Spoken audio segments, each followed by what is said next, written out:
복된 소식 아름다운 소리 AM 1590kHz 시카고 기독교 방송입니다.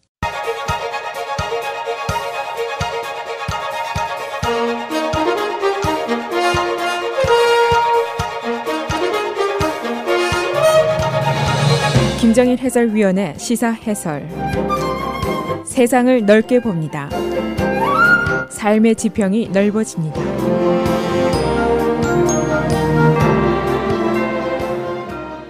시사해설입니다. 트럼프 대통령이 북한 김정은의 초청을 수락했습니다. 그래서 5월 중에 양자가 만나서 핵 문제에 관해서 정상회담을 갖기로 했다고 발표가 됐습니다. 이 발표는 사실상 미국과 한국뿐 아니라 전 세계를 경악하게 했습니다. 쉽게 이루어질 수 없는 일이기 때문입니다. 아직은 초기 단계이고 날짜와 장소도 잡히지 않은 상태지만 안보 전문가들 그리고 언론들은 이 핵 정상회담에 대한 결과 예상에 몹시 분주한 시간들을 보내고 있습니다. 북한 김정은의 기본적인 제시는 양자가 사전 조건 없이 만나도 좋다. 한미 군사훈련은 계속대로 해도 관계가 없다. 이겁니다. 또 미국의 반응은 만난다고 하더라도 경제 제재는 계속이 될 것이다. 또 모든 핵 프로그램의 완전 제거가 우리의 목표다. 이런 기본 입장을 확인을 했습니다. 이 갑작스러운 미북 정상회담에 대한 낙관론 그리고 회의론의 이유는 얼마든지 있습니다. 앞으로 구체적인 내용이 어떤 것이 나올 것인가에 대한 기대가 높아지고 있습니다. 그래서 오늘은 미국 핵정상회담의 발표가 나기까지의 과정과 비하인드 스토리 그리고 회의론과 낙관론의 근거는 어떤 것인지 알아보도록 하겠습니다. 우선 비하인드 스토리부터 말씀드립니다. 정의용 국가안보실장 일행이 북한을 방문해서 김정은과 회담한 이후에 곧장 미국행을 했습니다. 미국의 남북회담의 협의사항을 브리핑하기 위한 것입니다. 특사 일행은 트럼프에게 가는 김정은의 친서를 갖고 있었습니다. 어제 남한 특사 일행이 화이트하우스의 웨스트윙에서 안보 고위 보좌관들과 사전 협의를 하고 있었습니다. 이때 트럼프 대통령이 특사 일행이 화이트하우스에 들어온 것을 알고 오벌 오피스로 예정이 없었던 일이지만 불렀습니다. 트럼프 대통령 금요일 오늘까지 특사를 만날 일정이 계획이 없었습니다. 이 트럼프 대통령이 정의용 특사 일행에게 김정은과의 회담 내용을 말해달라고 요청을 했고 특사들이 김정은이 트럼프 만나기를 원한다 또 친서가 있다 하고 설명을 했습니다. 이때 트럼프 대통령이 즉석에서 그를 만나겠다고 북한에 초청을 수락하면서 정 실장에게 이 사실을 당장 직접 화이트하우스 기자들에게 발표를 하면 어떻겠느냐 하고 말을 했습니다. 이때 정 실장이 먼저 자기는 문재인 대통령의 허락을 받아야 하겠다고 말하면서 전화 통화를 했고 문 대통령의 재가를 받았습니다. 그래서 정 실장이 화이트하우스에서 기자들에게 이 사실을 직접 설명한 계기가 됐습니다. 트럼프 대통령은 이때 아베 총리에게 이 사실을 즉각 통보를 했습니다. 이것이 오늘 뉴욕타임스의 마크 랜더 기자가 쓴 비하인드 스토리입니다.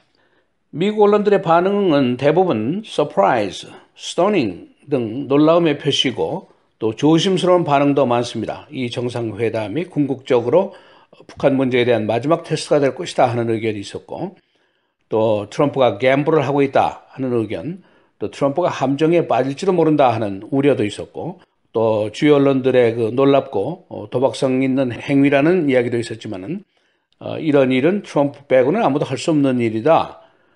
트럼프의 강력한 경제 제재 압력이 먹힌 것이다. 이렇게 보는 시각도 있습니다. 또 한 언론은 이번 성사가 한국의 문재인 대통령의 승리로 본다라는 칼럼을 게재하기도 했습니다. 이 언론들이 안보 전문가들의 의견을 들어서 보도한 것을 대별하면 이런 이야기로 요약을 할 수가 있습니다. 먼저 낙관론, 우선 최고 결정권자의 만남이 앞당겨지기 때문에 시간을 벌 수가 있고 과거의 지리한 소모전 생략을 할 수 있는 효과가 있다. 그런 의견이 있고 또 북한이 훈련을 계속해도 좋다, 경제 압박을 계속해도 수용한다 하고 얘기를 했는데 이것이 미끼가 될 수도 있지만은 우리가로서는 손해볼 것도 없다. 그런 의견도 있습니다. 회의론, 북한의 시간 벌기 작전이고 우선 소나기 피하자는 작전이 아니겠느냐 하는 의견도 있고 북한으로서는 핵 포기는 결코 수용할 수 없는 일이고 또 미국으로서는 미군 철수는 결코 수용할 수 없는 일이기 때문에 협상의 결과물이 없을 것이다 하는 의견도 있습니다. 또 트럼프나 김정은 모두 미경험자들이고 쇼맨십이 강한 사람들이기 때문에 자칫하면은 쇼로 끝날 수도 있지 않겠는가 그런 의견도 있습니다. 이 미북 핵정상회담 지금 초기 단계고 앞으로 구체 사항이 얼마나 어떻게 제시가 되는가가 더 중요한 것으로 보입니다. 일단은 폭격보다는 대화의 기회가 생겼다는 것은 좋은 일이지만은 그러나 넘어야 할 산이 굉장히 많습니다. 우선 Little Rocket Man 또 망령난 늙은이 이런 개인적인 모욕을 주고받은 사람들끼리 만나서 이야기가 잘 될 것인지 하는 의문이 있습니다. 또 한 가지는 트럼프로서는 지금 국내 문제, 성추행 문제라든가 러시아 수사 문제에서 잠시 화제를 바꿀 수 있는 기회를 노린 것이 아닌가 하는 풀이도 있습니다. 또 일부에서는 실무자들의 사전 작업 없이 무경험자, 변덕스러운 사람들로 만나서 자칫 말이 어긋나면은 오히려 막다른 골목으로 가는 길이 될 것이 아닌가 이런 불안감의 표시도 있습니다. 미국의 현직 대통령의 북한 리더 만나는 것은 사실상은 사상 첫 회담입니다. 과거에 클린턴과 카터가 김일성 부자를 만났지만은 그것은 퇴임 후의 일이었습니다. 말씀드린 대로 회의론과 낙관론이 엇갈리는 순간인데 아직은 모든 것이 불확실성 속에 놓여 있습니다. 그러나 일단은 better than nothing 이 생각이 강한 것으로 보이고 있습니다. 시사해설 김정일입니다.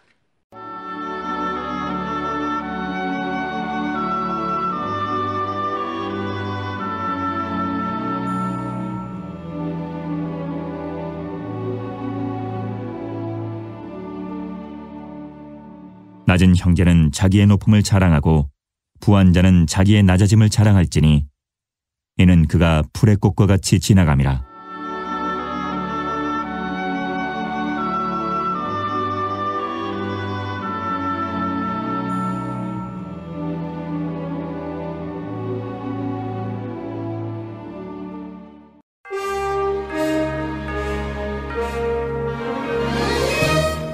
(3월 9일) 금요일 헤드라인 뉴스입니다.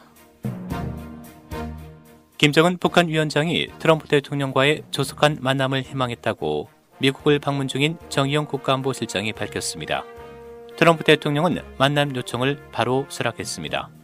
북미 정상회담은 5월 내 이뤄질 것으로 보입니다. 한편 전문가들 사이에서는 북미 정상회담 성공 가능성에 엇갈린 전망을 내놓고 있습니다. 트럼프 대통령이 무역 전쟁을 유발하게 될 것이라는 경제계와 공화당 내부의 경고에도 불구하고 어제 수입 철강과 알루미늄에 높은 관세를 부과하는 행정명령에 서명했습니다. 관세는 15일 이후부터 부과됩니다. 트럼프 대통령은 경쟁국들의 미국에 대한 폭행에 맞서 싸울 것이라고 주장했습니다. 그러나 트럼프 대통령은 나프타 북미주 자유무역협정 재협상이 진행되고 있는 캐나다와 멕시코에 대해서는 관세를 면제해 주기로 했습니다. 일본, 멕시코, 캐나다를 비롯한 11개국이 어제 환태평양 경제동반자 협정에 조인했습니다. 트럼프 대통령이 미국의 탈퇴를 선언함으로써 사실상 무산될 것으로 간주되었던 환태평양 경제동반자 협정은 남은 11개국이 어제 칠레 수도 산티아고에서 서명을 함으로써 공식 출범했습니다. 현정에 가입한 11개국은 호주, 브루나이, 칠레, 뉴질랜드, 페루, 싱가포르, 베트남, 일본, 말레이시아, 캐나다, 멕시코 등으로 세계 경제의 14%를 차지하고 있습니다. 일리노이 내 주요 민주당 정치인들이 마이클 메디건 하원의장의 재선 지원에 적극 나섰습니다. 딕 더빈 상원의원, 태미 더거스 상원의원 등은 투표인들을 대상으로 하는 메디건 지원 전화 메시지를 내보내기로 했습니다. 메디건은 최근 성추행 행위에 대한 미온적 처리로 의회 내에서 그리고 민주당 주지사 후보들로부터 비난을 받아왔습니다. 철강과 알루미늄 관세 인상으로 일리노이에도 큰 영향이 예상됩니다. 그래니티 시리 등 철강 회사가 있는 지역에서는 고용 증가가 예상됩니다. 그러나 주내 유력 수출업체인 캐터필러 등은 철강 자재 가격 인상으로 수출에 어려움을 겪게 됩니다. 건축 자재 가격 인상으로 내년도 콘도 등 부동산 가격이 오를 것으로 예상됩니다. 살인 재판의 장기화에 대해 불만을 표시하는 시위가 벌어졌습니다. 일단의 시위대는 시카고 경찰 제이슨 벤 다익에 대한 재판이 2년여 장기화됨에 따라 재판일을 정해줄 것을 재판부에 요구했습니다. 그러나 재판부는 공정한 재판을 위한다는 이유로 재판일을 정할 것을 거부했습니다. 이 경찰관은 2015년 비무장 흑인 소년 라킨 맥더널을 살해한 혐의로 재판을 받고 있습니다. 평창 동계올림픽의 흥행과 감동을 이어갈 평창 동계 패럴림픽이 오늘 평창 올림픽 스타디움에서 공식 개막됐습니다. 18일까지 열흘 동안 열전을 펼치는 평창 동계 패럴림픽은 1988년 서울 하계 패럴림픽 이후 30년 만입니다. 이번 평창 대회에는 북한을 포함해 49개국 선수 570명이 참가합니다. 서머타임이 오는 11일 주일 새벽 2시부터 시작됩니다. 이때를 기점으로 시계 바늘은 새벽 2시가 새벽 3시로 바뀌게 됩니다. 서머타임 시행 후 시카고와 한국과의 시차는 15시간에서 14시간으로 1시간 줄어듭니다. 특히 올해는 미국이 서머타임을 처음 도입한 지 100주년을 맞는 해입니다. 날씨입니다. 오늘 30도대 대체로 맑은 날씨 보이겠습니다. 낮 최고 39도, 밤 최저 25도. 내일 토요일 대체로 맑겠고 낮 최고 42도, 밤 최저 29도. 썸머타임이 시작되는 주일 역시 대체로 맑겠고 한때 구름 많은 지역 있겠습니다. 낮 최고 39도, 밤 최저 28도. 다음 주 월요일 대체로 맑은 날씨 이어지겠습니다. 낮 최고 43도, 밤 최저 27도입니다.